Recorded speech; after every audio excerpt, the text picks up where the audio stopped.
அறிவாலய சூரியன் போல் ஒளிர்வதில்லை. அகிலத்தில் எத்தனையோ நீதியுண்டு, அவையெல்லாம் நெஞ்சுக்கு நீதியாமோ?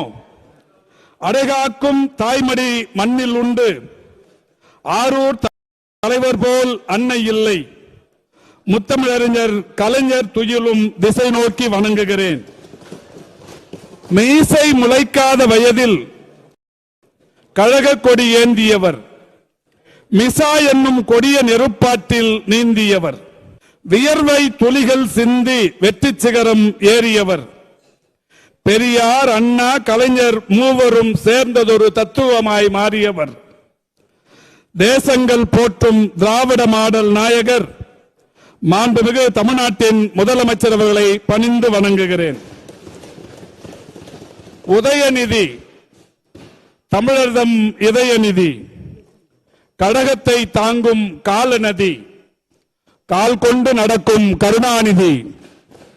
துணை முதலமைச்சர் வணக்கத்திற்குரிய உதயநிதி ஸ்டாலின் அவர்களை வணங்குகிறேன். மாண்புமிகு பேரவைத் தலைவர் அவர்களே, மக்கள் நல்வாழ்வுத்துறையில் பதில் உரைக்கிற இந்த வாய்ப்பு மாண்புமிகு தமிழ்நாட்டின் முதலமைச்சர் அவர்களால் 5ஆம் முறையாக வழங்கப்பட்டிருமைக்கு என்னுடைய நெஞ்சம் நிறைந்த நன்றியினை தெரிவித்துக் கொள்கின்றேன்.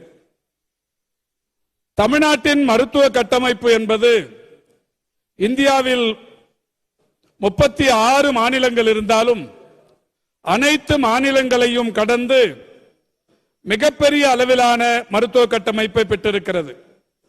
8713 துணை சுகாதார நிலையங்கள், 2286 ஆரம்ப சுகாதார நிலையங்கள், 500 நகர்ப்புற நலவாழ்வு மையங்கள், 37 மாவட்ட அரசு மாவட்ட அரசு மருத்துவமனைகள், 36 மருத்துவக் கல்லூரி மருத்துவமனைகள், 22 இந்திய மருத்துவ மற்றும் ஹோமியோபதி மருத்துவமனைகள், 15 மருத்துவக் கல்லூரி இணைப்புடன் கூடிய மருத்துவமனைகள்,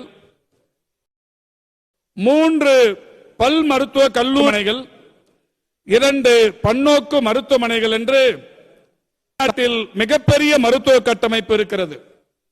11,876 மருத்துவ கட்டமைப்புகளை உள்ளடக்கிய ஒரே மாநிலம் இந்தியாவில் தமிழ்நாடு என்பது மிகலான சிறப்பு.